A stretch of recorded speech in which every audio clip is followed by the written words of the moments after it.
Pinalabas na po kayo. Opo. Bakit daw po? Kasi hindi talaga kaya.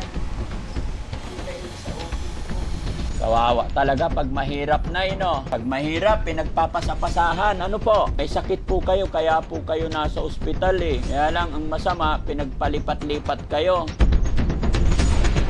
Tapos tinignan namin si Jonald, hindi na nalilinis yung dumi niya. Tumatay na po siya doon.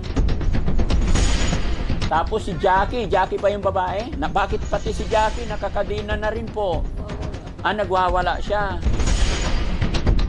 Kumusta ka na? Bakit nandiyan ka nakahiga? Ba't nakakadina ka na rin? Tapos si nanay, naging cancer na daw yung ano niya.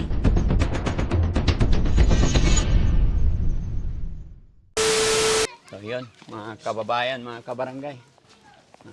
Magandang umaga po sa atin lahat. Muli natin dadalawin si Kuya Jonald at kukumustahin natin dahil may mga binigay po ang ating mga sponsor. At kumustahin na rin natin yung nanay. No? Kasi galing sa ospital yun.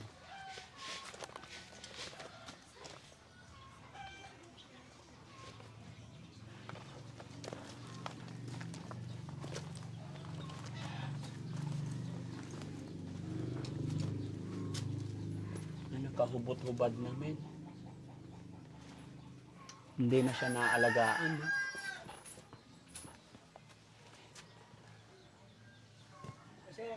Kaya Jonald, bakit nakahubot-hubad ka na naman?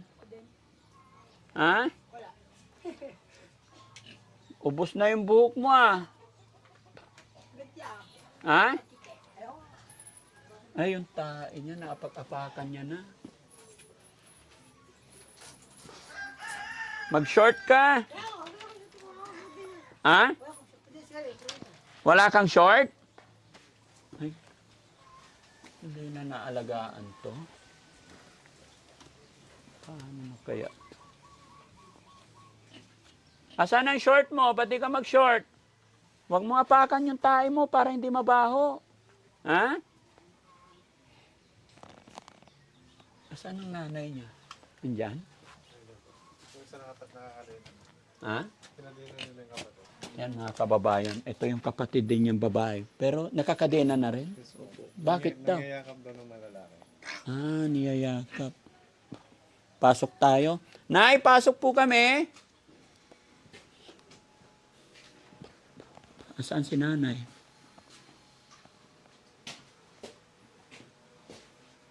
Ayun. Nay, hello po. Kumusta po kayo, Nay? Pumayat si nanay. Nay, pasok po ako. Okay lang. Kumusta po kayo, Nay? Kailan po kayo nakalabas? Ha? Ay, nung Sabado. Pasok po ako, Nay. Kumusta ang pakiramdam ni nanay? Ha? Ano ba sabi ng doktor?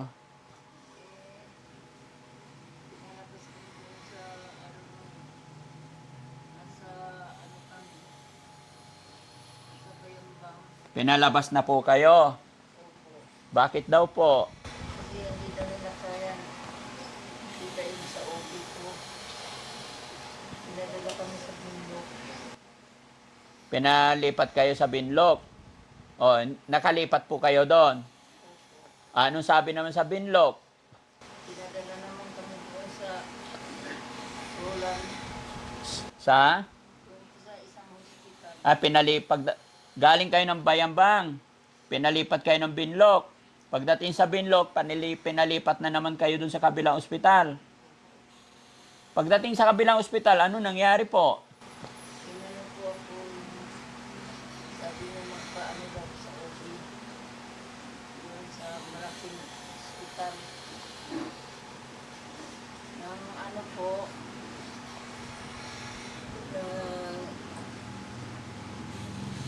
pinaano na naman kami doon sa ano, nakuha po kami sa ano nandun po. po kayo dati. Okay lang po, Nay. Huwag niyo po ako alalahanin. Sige lang po. Pumunta ako rito para kumustahin kayo. Kaya lang pagdating namin doon sa, doon sa Pinamating Hospital, hindi pa rin kami na-aproban. Kaya kami pinakuha kami ng dugo ng 2 klase. Binayaran po namin ng sa private na. Kasi wala po sila. Nalaman po ng pinabalik kami ulit. Nalaman po nila na, nalaman po nila na hindi nila sabi naman, nalaman namin, sabi ng COVID, kailangan daw maoperahan ako. Kailangan maoperahan. Kawawa talaga pag mahirap na, no? Pag mahirap, pinagpapasapasahan. Ano po? Opo. Biluin mo, galing ka ng Bayangbang. Pinalipat ka ng Binlok. Pinalipat ka ng other hospital. So, anong pinaka-ending nangyari po? Nagkataon na, ewan ko, sabi sa naririnig ko, sabi nila, may daw ako po dito. Yes po, may sakit po kayo, kaya po kayo nasa ospital eh. Kaya lang, ang masama, pinagpalipat-lipat kayo.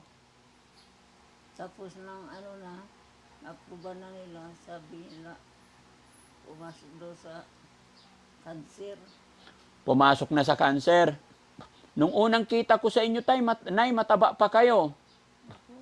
Ngayon, biglang payat nyo po. 1 buwan po kami doon sa Isang buwan, opo. Kasi galing ako dito, nagbalik ako ilang beses dito, wala po kayo. Hindi lang ako makatayo. Hindi na po kayo makatayo. Sino nagpapakain po sa inyo? Ang anak ng duan. Kawawa naman kayo, Nay. Tapos tinignan namin si Jonald, hindi na nalilinis yung dumi niya. Tumatay na po siya doon. Hindi, nililinis nila. Iba talaga pag sinanay ang nandyan, nung nandyan ka po, Nay, nung nakalinis ako, malinis pa si Jonald, ngayon hindi na po. Hindi na po ako makatulog. Tapos si Jackie ba yung babae? Bakit pati si Jackie nakakadina na rin po? Nagwawala. Nagwawala siya. Ayun.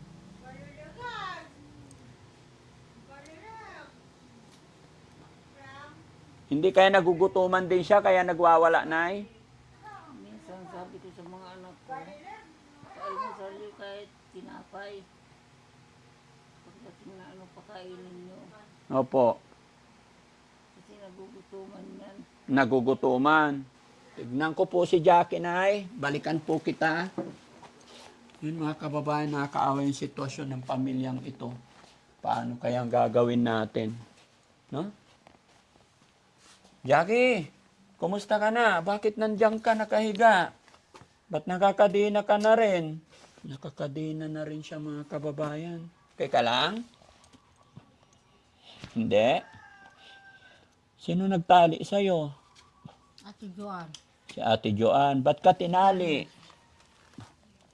may sakit. Ano ba sakit mo? Pagkape, Ang kape? kulam ata. Kulam. Nakakaupo ka doon? Kasi naarawan ka dyan, no? Dapat hindi dyan sa naarawan, no? Nakatayo ka? Tayo nga. Yan. Pwede tumayo. Ayan. Oh. Ala, 2 na sila mga kababayan. Grabe, 2 magkapatid na. Wala bang makatulong man lang ng mga kamag-anak, kapitbahay, no? Grabe to mga kababayan. Tignan nyo, 2 magkapatid nakakadena, yung lalaki doon sa likod, sa babayan dito. Tapos si nanay nakahiga, hindi na makatayo. Paano na yung pagkain nila? Yung si Jonald nandoon, hubot-hubad, tapos yung mga tae niya, naapakan na niya. Ko alam kung paanong gagawin ko dito mga kababayan. Tapos si nanay, namayat ng gusto, naging cancer na daw yung ano niya. Kawawa talaga ang tao pag mahirap. Sabi ni nanay, pinagpasapasahan siya, pinaglipat-lipat siya sa 4 na ospital. Nay, bali 4 na ospital yung pinaglipat-lipatan niyo po.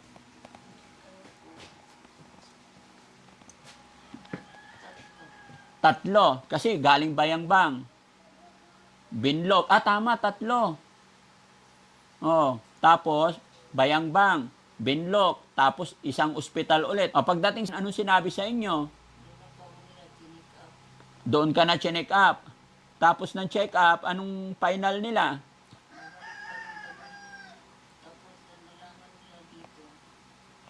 Nung nalaman nilang tiga dito ka, Pinalaman po nila na itong uwi, malaki. oh, Sabi nila pumasok na daw sa, ano, sa pansit. opo. Ano na, stage 4. Stage 4. Sabi nila stage 4 cancer na. So anong gagawin nung nalaman nila stage 4 cancer? Ooperahan sa November 19. Naku, matagal pa yung November 19 na eh. Ano mangyayari pag pumayat ka na po? Pag November 19 pa, baka patay na tayo na eh. Anong sabi mo po sa anak mo na eh? Sabi ko ba mamatay na ako, hindi pa maoperahan.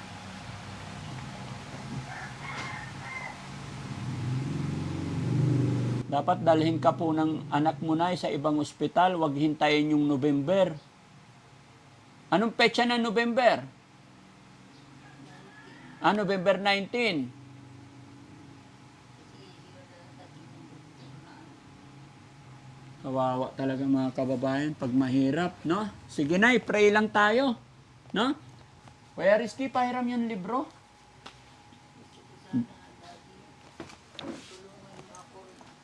Po? Tulungan niyo ako ang dalawa makuha dito. Kasi yan lang ang ano ko iniisip. Alin po? Ang dalawang mong kapatid. Yung 2 anak nyo ang iniisip nyo po. Opo. Sige Nay ha, titignan natin ang magagawa ni Daddy Frankie, lalo na't 2 magkapatid yan. Kasi napakahirap din talagang gumalaw. Alam mo naman ang gobyerno natin, maraming proseso, maraming bawal, lalo pa sa sitwasyon namin ngayon, Nay. May mga rules kaming natatanggap, pero wag po kayong mag-alala, gagawa po tayo ng paraan. Ano po? Laban lang, Nay. Nay, kaya ako bumalik dito. Although bumalik ako rito nakaraan, may naibigay na kaming tulong pinansyal. May nagbigay. And then ngayon, andito na naman po kami kasi may nakapanood sa sitwasyon ni Kuya Jonald. Kaya nagbigay sila ng tulong pinansyal. Galing po kay Mr. and Mrs. Canada, nagpadala po ng 4,000. Tapos kay Marilyn Chang, nagpadala din po siya ng 2,263. Ano? Kaya may kabuuan po na 6,263 pesos, no? Pinapabigay sa inyo. Sabi ni Ma'am Marilyn Chang, para kay Jonald yung nakakadena. Pero Ma'am Marilyn Chang, hindi po si Jonald lang po ang nakakadena sa ngayon, which is tama po kayo. Kasi nung unang-unang punta natin dito, ang nakakadena lang si Jonald. Pero nagulat ako ngayon, pati yung kapatid na ni Jonald ang nakakadena. So 2 na po. At nung unang punta namin mga kababayan, si nanay pa yung inabutan namin nag-aalaga. Pero ngayon si nanay hindi na makatayo. Anong pakiramdam ni nanay? Mahirap po ako dahil po. Kumakain man po kayo. Kaunti lang. Konti lang. Opo, Lola, kasi kailangan nyo kasi ng gamot tsaka opera talaga, no? Sana naman matulungan kayo ng gobyerno. Paano na to? Kung ihintayin pa na yung November 19, stage 4 na yung sinasabi, baka hindi na tayo abutin ng November niyan. Ano sabi ng mga anak nyo po? Hindi sinasabi ng anak ko nandito nag-aalaga kay baka daw mabigla sila. Baka, Mabigla siya bakit napunta sa kanser. nabigla rin yung mga anak nyo po. Opo. Kasi sa tagal ng process, no? Ay, naku po. No? Sige. Ano? Ma'am Marilyn Chang, maraming salamat po sa padala nyo through GCash at saka kay Mr. and Mrs. Canada. Ulitin ko po mga kababayan, pinadala nila yung tulong nila galing kay Mr. and Mrs. Canada. May pangalan po sila pero nagpapabanggit po sila sa pangalang Mr. and Mrs. Canada. May padala po ng 4,000. Kay Ma'am Marilyn Chang po, may padala po siya ng 2,263. Ang kabuuan po ng perang matatanggap ni nanay para sa kanyang anak at para sa kay nanay na rin po. No? Yung mga sponsor natin mga kababayan, sinasabi nila para sa anak, para sa kay Jonald. Kasi nung napanood nila is si Jonald lang ang may problema. Pero ngayon nakabalik kami, ito, nakakalungkot kasi ultimo pati si nanay, alagain na. No? Kaya mo pa, Nay, bigay ko sa iyo yung pera, ha? Sige, Nay. 6,263 po yung binigay ng mga sponsor natin. Pero ito, 10,000 na po yung ibibigay ko para may panggastos po kayo. Nay, hindi ko na bilangin. Kaya po, 10,000 po yan, Nay. Para ibigay mo sa mga anak mo para may pambili po kayong pagkain tsaka gamot. Daddy Frankie, salamat po. Walang ano man, Nay. Mga sponsor na tumulong sa amin. Opo, Nahihirapan lang talaga ako. nahirapan ka po. Laban lang tayo, Nay, ha? Huwag ka pong umiyak, Nay.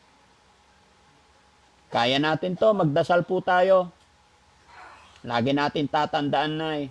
Hindi po habang panahon mahirap tayo. Maraming salamat po. Nay, naka-video po kami. I-upload natin to. Mapapanood po ng marami nating mga kababayan. Baka may gusto ka pong sabihin sa kanila. Para sa mga anak mo man lang. Sana matulungan niyo ako. Hirap na po ako. Hindi po ako makatayo. Inaalalayan po ako nila. Hindi ko na kaya kahit naririnig ko ang mga anak kong sumisigaw. Hindi ko kaya tumayo. Habang nandito ka nakahiga, Nay, naririnig mo yung dalawa mong anak na sumisigaw. Opo, hindi ako makatulog. Instead na yung sakit mo lang iniintindi mo, pati yung mga anak mo pa ho. Nay, yung pera, magpabili ka rin po ng pagkain para sa mga anak mo. Ano po? Opo. Marami pong salamat sa nagbigay. Opo. Na sponsor sa Mr. and Mrs. Canada, and then kay Ma'am Marilyn Chang. Sila Mrs. ang Canada. Sige, Nay. Huwag ka na magpagod, no? Alam na po ng ating mga sponsor yung kalagayan ninyo. Maraming salamat po mga kababayan, mga kabarangay. Lalong-lalo na po sa mga nagpadala sa araw na ito. Huwag po kayong mag-alala mga kababayan. Nag-iisip pa ng paraan si Daddy Frankie kung paano pa po makatulong sa pamilyang ito. Kaya mga kababayan, kung napanood nyo man ang bidyong ito, sa may mga mabubuting kalooban, muli po ako ay kumakatok sa inyong puso. Gagawa po ng paraan si Daddy Frankie para matulungan yung magkapatid na ito.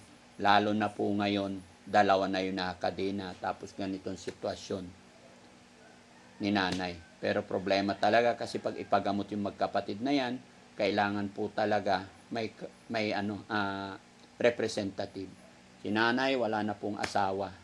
Tsaka yung mga anak niya, napakahirap din ang buhay at nasa malalayong lugar.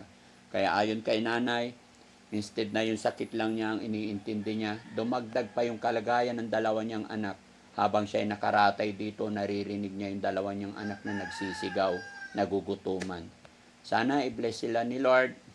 Sana malagpasan nila yung problema. Hirap na ito mga kababayan.